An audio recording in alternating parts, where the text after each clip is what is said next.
अवधूत चिंतन श्री गुरुदेव दत्त. माझ्या सर्व साधक बंधू भगिनींनो, आपण वामनराज प्रकाशनचे परमपूज्य श्री दादाने लिखित हिरण्य योग एक अभ्यास हे पुस्तक आपण चालू केले आहे. काल आपण समाधीपाद आदी वगैरे पाहिलं. आज महायोगाचा साधनाक्रम.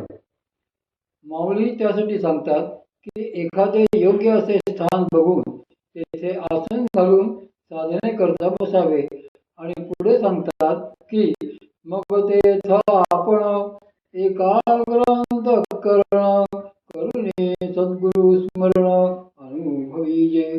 श्री ज्ञानदेवीचे अनेक भाष्यकार या ओळीचा सरळ अर्थ लावतात की तेथे आसनावर बसावे, अंतःकरण एकाग्र करावे आणि एकाग्र अंतःकरणाने सद्गुरूंचे स्मरण करावे. जर असे एखाद्याचे अंतःकरण सहजच एकाग्र होत असेल तर त्याला साधनेची आवश्यकता तरी काय आहे. म्हणूनच माऊलीत हे अभिप्रेत नाही. या ओळीचा खरा अन्वय असा आहे की मग तेथ आपण करून सद्गुरु स्मरण एकाग्र अंतःकरण अनुभवीजे.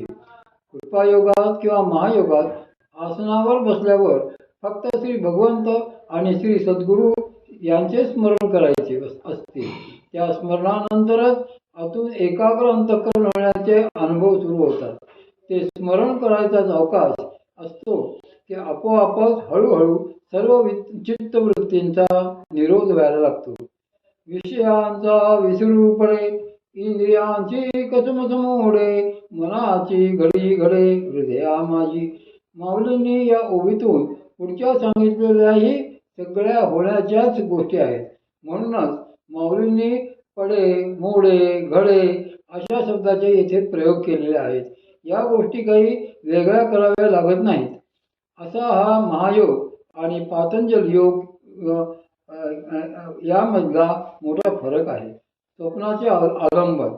श्री महाराजांनी हिरण्य योगासाठी पातंजल योग सूत्रातील जे सूत्र प्रमाण मानले आहे ते असे: स्वप्न निद्रा ज्ञानानुलंबन वा. भगवान पतंजली मुनी सांगतात की ज्याला आपल्या चित्ताचा निरोध करायचा आहे त्यासाठी एक सुलभ साधन आहे. ते म्हणजे त्याने स्वप्नांचे आलंबन करावे, निद्रेच्या ज्ञानाचे आलंबन करावे. याकरता साधकाला स्वप्न नीट बघता आले पाहिजे. म्हणजे एरवी आपण जसे स्वप्न बघतो ते तसे नव्हे. आपल्याला आपल्याच निद्रेचे ज्ञान नसते. चित्ताचा निरोध होण्यासाठी निद्रेचे ज्ञान हे एक उत्तम साधन सांगितलेले आहे. हे साधन समाधिपादातले असल्यामुळे ती एक श्रेष्ठ योग प्रक्रिया आहे. याबाबत दुमत नाही. हिरण्ययोग ही काही सामान्य योग प्रक्रिया नसून ती एक अतिउत्तम पण अतिगुह्य अशी योगक्रिया आहे. आपण आता जे योगसूत्र बघितले त्याच्या आधीच्या सूत्राचाही श्री महाराजांनी या हिरण्य योगाच्या संदर्भात विचार केलेला आहे. ते सूत्रही अत्यंत महत्त्वाचे आहे. कारण त्या सूत्राप्रमाणे अनुभव नसेल तर नंतरच्या सूत्राचाही अनुभव येणे कठीण आहे. ते आधीचे सूत्र असे आहे की वीतराग विषयम वा चित्तम.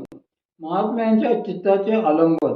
महर्षी पतंजलींनी चित्तस्थैर्याचा आणखी एक उपाय या सूत्राद्वारे सांगितलेला आहे. ते म्हणतात की जे महात्मे वितराग असून ज्यांचे चित्त निरुद्ध झालेले आहे, समाहित झालेले आहे, अशा महात्म्यांच्या चित्ताचे आलंबन करावे म्हणजे आपलेही चित्त स्थिर होईल. या संबंधात व्यवहाराचेच एक उदाहरण घेऊ म्हणजे ते चटकन ध्यानात येईल. एरवी आपले चित्त चंचल असते. त्याला संतांनी पाण्याची उपमा दिलेली आहे. पाण्याचा स्वभावच असतो की ते उताराच्या म्हणजे खालच्या दिशेने सहज वाहू लागते.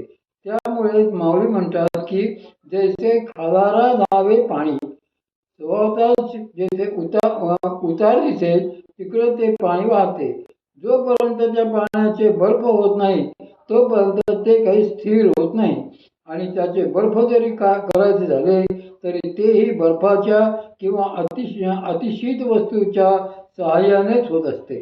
तसेच ज्यांचे चित्त स्थिर झालेले आहे, बर्फासारखे झालेले आहे, त्यांच्या संपर्कात आपले पाण्याप्रमाणे चंचल चित्त गेले तर त्या प्रभावाने आपलेही चित्त आपसुकच स्थिर होते. यालाच म्हणतात महात्म्यांच्या चित्ताचे आलंबन. आता प्रश्न असा येतो की आपल्यासारख्या सामान्यांना जर अशा महात्म्यांच्या चित्ताचे सहजतेने आलंबन करता आले असते, त्यावर संयम करता आला असता, तर आपले काम आणखी सोपे होते. पण ते मुळीच सोपे नसते. संयम याचा अर्थ नुसते स्मरण करणे नाही. जेव्हा धारणा, ध्यान आणि समाधी हे तीनही भाग एकत्र होतात, तेव्हा त्याला संयम असे म्हणतात. असा हा संयम करायला आपण सामान्यतः असमर्थ असतो. त्यामुळे या सूत्राचा अर्थ आपल्यासाठी उलट होतो. असे जे वितराग झालेले महात्मे असतात, ज्यांचे चित्त स्थिर झालेले असते, त्यांना जर साधकाची दया आली, कीव आली आणि त्यांनीच जर आपले स्थिर चित्त साधकाच्या चंचल चित्ताशी आपणहून जोडले, तरच त्याचे चित्त आपोआप स्थिर होते. या प्रक्रियेला शक्तिपात असे म्हणतात. अशीच ही शक्तिपाताची किंवा कृपायोगाची परंपरा आहे. कृपायोगाच्या माध्यमातून चित्त जर असे जोडले गेले असेल, अशी जर महात्म्यांची किंवा श्री भगवंताची कृपा त्या जीवाला प्राप्त झालेली असेल, तरच त्या जीवाला आपण सांगितलेला हिरण्ययोग म्हणजे स्वप्नयोग अनुभवाला येतो, असे श्री महाराजांनी स्पष्ट केलेले आहे. अन्यथा हिरण्ययोगाची अनुभूती येणे अत्यंत अवघड असते.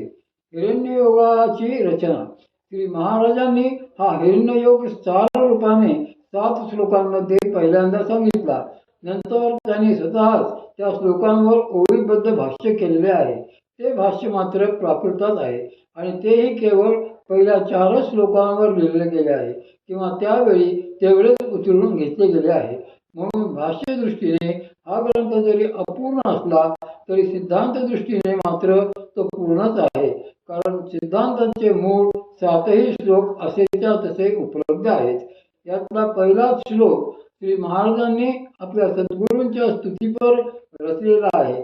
त्यात त्यांनी सद्गुरू श्री ज्ञानेश्वर महाराजांची अतिशय नेटकी व सुंदर मूर्ती केलेली आहे. ते म्हणतात की श्रीमदलम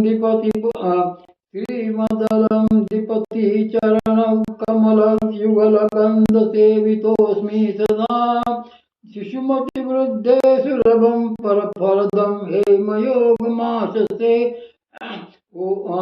यावरील भाष्यात पहिल्याच ओवीत ते म्हणतात की ओम नमः श्री आचार्या भक्तवत्सल गुरुवर्या श्री ज्ञानेश्वरा प्रताप सूर्या अगम्यचर्या शिवा शिवा. श्री महाराजांनी त्यांच्या सांप्रदायिकांकरता एक अपूर्व असा दंडक घातलेला आहे. अशा प्रकारचा दंडक अन्य कोणत्याही संप्रदायात असलेला माझ्या तरी पाण्यात आलेला नाही. त्यांनी असा नियमच घातलेला आहे की ज्यांना माझ्या ग्रंथाचा अभ्यास करायचा आहे त्यांनी परंपरा स्मरण करावे आणि त्या स्मरणानंतर लेखक, वाचक, पंचायतनाचे, शिष्य पंचायतनाचेही स्मरण करावे. असे स्मरण जर केले नाही तर माझ्या ग्रंथाचा हृदयात प्रकाश होणार नाही, असेही त्यांनी स्पष्ट केले आहे.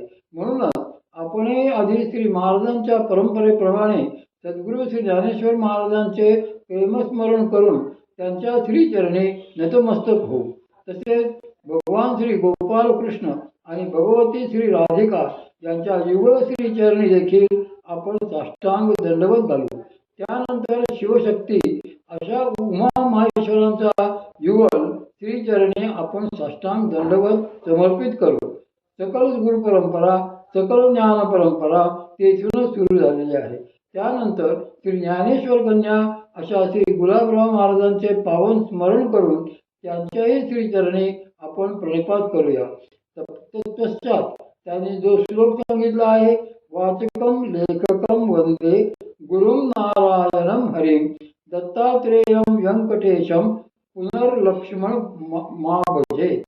त्यातल्या त्यांच्या सगळ्या स्वप्नामधल्या अशा लेखक, वाचक, पंचायतनाला नमन करून मगच आपण श्री महाराजांच्या हिरण्ययोग या ग्रंथाचा यथामती विचार करू. शक्तिपाताचा उल्लेख श्री महाराजांनी पहिल्या श्लोकाच्या भाष्यात जे सद्गुरु स्तवन मांडलेले आहे त्याचा महत्वाचा काही भाग मी येथे उद्धृत करतो. ते म्हणतात की गुरु वाचोनी कवणी आठाई निगम फळाते रसू नाही जड शब्दाचे दोन्ही सद्गुरु आई शिष्य हृदयी उजेड करी दीप लाविता दीपाहून जरी लसे किंचित न्यून पहिल्याचे पहिलेपण न जाय तरी तेथे गुरुत्व शिष्या देऊनी तुझे गुरुत्व तुझ्याची स्थानी हे विस्मयाची कहाणी वाढवी भक्ती मनोभ्रमण अतिचंचल परी तो पदगंधे अति निश्चल श्रम न करिताही केवळ प्राप्त करी. येथे श्री महाराजांनी शक्तिपात किंवा कृपा पद्धतीचा स्पष्ट उल्लेख केलेला आहे. माऊलींनी हीच कृपा प्रक्रिया 18व्या अध्यायात स्पष्टपणे सांगितलेली आहे. श्री भगवंताने पार्थाला जो शक्तिपात केला, शक्ती संक्रमण केले, ते कसे केले त्याचे बहारदार वर्णन करताना श्री माऊली म्हणतात की हृदय एक झाले, ये हृदयीचे ते हृदयी घातले. श्री भगवंतांनी आपला सकंकण उजवा हात पुढे करून पार्थाला मोठ्या प्रेमाने आलिंगन दिले आणि त्या आलिंगनाद्वारेच त्याला शक्तिपात केला. माऊली त्या अभूतपूर्व प्रसंगाचे वर्णन मोठे गोड करतात. ते म्हणतात की मग सावळा सकंकण बाहू पसरवणी दक्षिण आलिंगिला स्वशरण भक्तराज तो हृदय एक झाले जे हृदयीचे ते हृदयी घातले द्वैत न मोडिता केले आपणाईसे अर्जुना. दीपाने दीप चेतविणे. पुढे ते आणखी असं म्हणतात की दीपे दीप लाविला त्याचा परिश्वंग तो झाला. असा एका दिव्याने दुसरा दिवा लावावा तसे त्यांनी ज्ञानाचे संक्रमण केले. आपल्या अखंड ज्ञान ज्योतीने पार्थाच्या हृदयात ज्ञानज्योत लावली. श्री संत गुलाबराव महाराजही येथे असेच सांगता आहेत की माऊलींनी त्यांनाही तशाच प्रक्रियेने पूर्ण केले होते. दीप लाविता दीपाहून जरी नसे किंचित न्यून.